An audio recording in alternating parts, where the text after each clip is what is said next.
Hey there, everybody. Artist Caleb. Just hoping that you had a great Christmas. And boy, man, they go fast, don't they? Anyway, we did a bunch of stuff, and we drove all around and walked all around and saw more Christmas lights than I think I've ever seen in my entire life, like put together. And anyway, yeah, I thought I'd show you, and you know, just for the fun of it. So yeah, the first thing that we did when Christmas was getting pretty close was we went on this Christmas light drive. It was put on actually by a charcoal factory. I think it was sponsored by a charcoal factory or something like that. No, I think I'm wrong about that. Anyway, there was a charcoal factory near it, and the reason why I mention that is because that's weird, right? A charcoal factory? How often have you ever seen a charcoal factory? Not very much for me, anyhow. Obviously, the charcoal factory's not important here, but I think about it, you know, from time to time. You know, it's like, it seems like a pretty easy gig to get into. You know, just set stuff on fire and then sell what's left, you know? It's kind of crazy. Seems like you could just go to a mountain and, you know, like light it on fire. I'm sure Smokey'd have something to say about that. Hey, what are you doing? Making a fortune, my friend. Only you can prevent forest fires. No, sir, only you can prevent me from making a fortune, because I know who you work for now. The charcoal guys. I'll bet you the guy who sells charcoal could sell literally anything. Coming up somewhere here in the video... Oh, there it is! Look, there's the charcoal factory. I wondered if I recorded it. I figured if I didn't record it, then I didn't have to talk about charcoal at all. But I probably still would have, because it's kind of interesting to me. In an odd way. I mean, you know, it's charcoal. I bet we'd all be shocked by who the #1 buyer of charcoal is. Probably just really gullible people. No, I know there's tons of uses for charcoal. I use it all the time. On my food, and... Let's see, where else do I use charcoal? When I want to look like a chimney sweep. Let's see. There's lots of things you can do with charcoal. I know what you're thinking. You're probably like, hey, what about charcoal briquettes, dummy?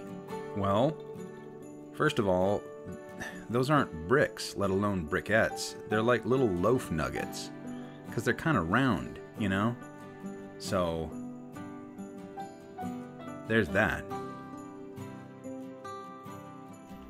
I wonder if dark chocolate is made with charcoal. And if it is, why isn't it called charcolate? Right? I'll bet it's a really closely guarded industry, you know? It's like, I can hear the owner saying, "Our #1 secret is, we must never let anyone know how easy it is to make charcoal." I bet environmentalists hate them, you know, because there are carbon footprints all over the place there. Detectives, on the other hand, love carbon footprints because they're really easy to follow. Look at this really cool light tunnel, by the way. Isn't that so neat? It's I think it's on a bridge. Kind of reminds me of Tron. Well, sort of. I really love that movie. I grew up with it, you know, and I can never look at a frisbee without thinking about Tron. Now it looks like we're going light speed backwards. Isn't that cool? When I was a kid, Christmas lights were glass bulbs and they got hotter than a firecracker. Nowadays they're little quantum dark matter accelerators hooked up to the Pentagon. Or they're just LEDs, I don't know. The music's really ominous right here. Kind of makes it feel like I found the Christmas tree at the center of the universe. But the Ferris Wheel was putting on a light and music show. So that's what that is.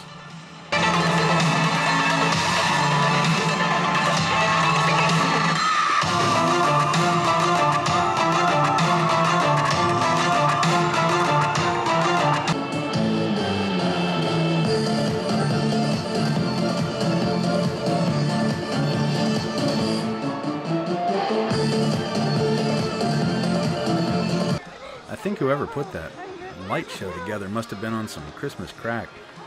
Some Kris Kringle crack. I mean, it was really cool, don't get me wrong. I loved it. I thought it was great. The light show, I mean. Did you ever go ice skating before? Or, as it should be called, constantly slipping and falling on really slick ice? I remember grinding about 3 inches of flesh off of my knees, attempting to slide across the ice. It's not that smooth. Check out this Zamboni. Where do you even get one of those? You know, I've never seen one sitting in a like a car sales lot. How do you get a Zamboni? And why don't they call them ice slugs? Oh yeah, look at this. This is so cool. Oh man, everybody's standing around a fire. It's amazing to me how mesmerizing fire is, isn't it? It's just like, man, even right now as I stare into it, I just feel so mesmerized. And I can just stare at it. And it feels really good too, you know? Oh yeah, check this out. We went to a theme park called Silver Dollar City, and wow, this place is just incredible. We drove into Branson for this, and which you'll see a lot of, I think, because we love driving there, and there's like a million things to do. Yeah. But this place is amazing. It's gonna have to be a 2-part series or a 2-part video, because there was so much to see, and there are trillions of lights, literally more lights than I've ever seen in my entire life. So you know, at night you can see it all. So but I think that'll have to be in the second video. So in this first one, I'll just show you some walking around stuff. When you enter into the park and you go here into this gift shop, and just to your right, I didn't film it, we didn't go there, but there's a cave, a really huge cave. It's like 20 stories tall or something like that. No kidding. It's giant. And it's right under our feet as we're walking through here. And look at that. We've got a Christmas tree about that size in our living room right there, by the way.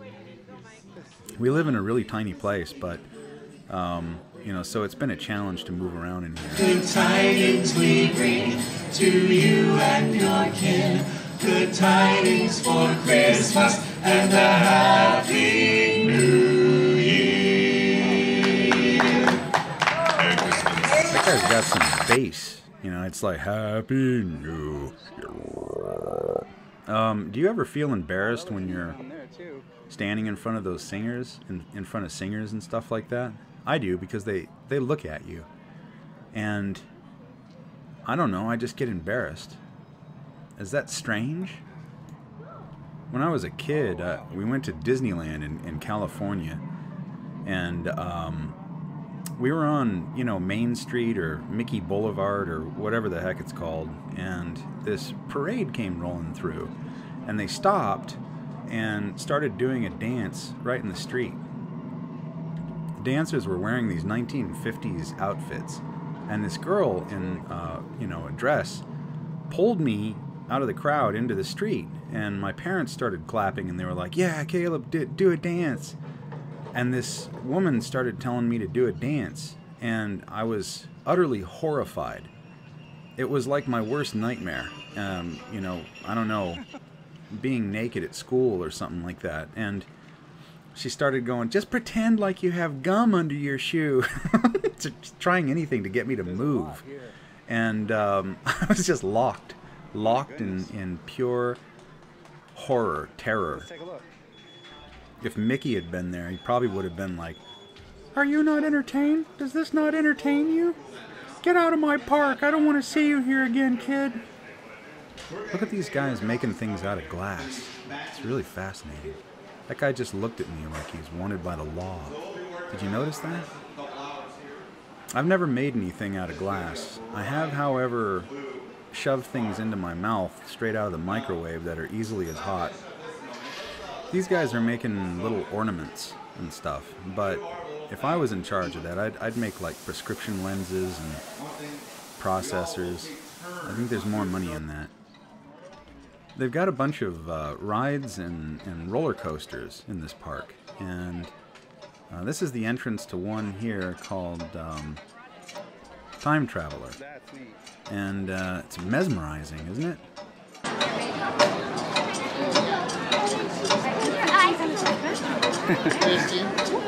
I don't know what year it goes to, though, so I elected not to go. Have you ever heard of this stuff called Wassail or Wassail? I think it's pronounced Wassail, but it looks like Wassail. We'd never had it before. You know, we'd heard about it, but yeah, all it is just apple cider with a bunch of spices in it. And, oh, it's fantastic. It's really, really good. Here's that ride, by the way. Yeah, it's running. You can kind of see it through the woods down there. They're going around the loop and everything like that. And there was this really big amphitheater. The theme park's definitely bigger than we thought it would be. Speaking of amphitheaters, I remember when I lived in Australia for a little while. I was in a park, and there was an amphitheater there. And it was totally empty. And just for the heck of it, you know, because why not? I decided to like stand at the bottom of it and just start talking like I was giving some kind of a speech. And I was really getting into it. You know, it was just, I don't know, it was a lot of fun. And I don't remember exactly what I was talking about, but this guy showed up at the top of it and went and sat down on a step like he was just gonna listen. And so I ran away. This part of the park reminds me of BioShock Infinite, which I realize is kind of silly because BioShock Infinite's supposed to remind us of the 1800s, but you know. Oh yes, Elitch Gardens in Denver, Colorado. We used to go when I was a kid, and they had one of these that was magnificently huge. Take a look at this though, isn't this amazing? Have you ever been on one of these? I was always afraid of the chains snapping. You ever been on one of those? Oh, yeah. Yeah, me too. Boy, I bet that's cold. Are you gonna go? Yeah, could you imagine that? The chain snapping? You get slammed into the earth like a photon. It was really, it was cold. Not really cold, but it was pretty nippy there, and it got colder and colder. And actually, that's why there's a delay on me uploading these videos, because Alyssa and I both got a pretty good cold. And we got sick for a few days, actually right during Christmas, so that was pleasant. I really love this gazebo, or whatever it is. It's wonderful. It wouldn't do much for you in the rain, but it's pretty cool. Did you ever light a dead Christmas tree on fire? They're incredible. They go up like the test on Bikini Atoll. In fact, I'm pretty sure that all those tests that you can see on YouTube, you know, like the atomic bombs, I don't think those are bombs. Out in the they light them off in the desert there. I think those are Christmas trees. I'm pretty sure. They were doing dry Christmas tree tests. We have a real Christmas tree this year, and we did last year as well. After the season, I always look forward to dragging that thing outside and lighting it on fire. It's just so much fun. It goes up so quick. It's like the cartoons. It just goes, and then there's nothing left over except the, you know, just the bare bones. Oh yeah, I think I'm gonna do a quick paint of maybe one of those scenes right there. I don't know why. I love railroad tracks. And here's the reason for the season. And I remember back when people started getting scared that, oh, you can't call it Christmas. That might offend somebody. We'll call it holidays, which just means holy days. It's the same thing. And when I was a kid, we had a nativity set. And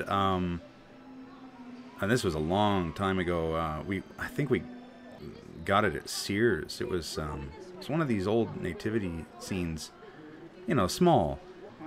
The, you know, little plastic characters and a manger made of wood, and it had that like dry moss glued to it. But it was the angel that I loved. I used to play with that when I was a kid. It had wings, so I'd fly it around the living room like a jet. But yeah, that nativity set when I was a kid fascinated me to no end. I remember I used to stare at it, and you know, I'd play with the little pieces and stuff, but it meant so much to me as a kid. What special things like that did you love when you were a kid? I'd love to hear. Well, this is the end of this vlog, and part 2 is where the good stuff's at. Not that this didn't have good stuff, but trust me, you're going to want to see part 2. It's pretty awesome. In the meantime, listen. I love you, okay? And I'll see you in the next video.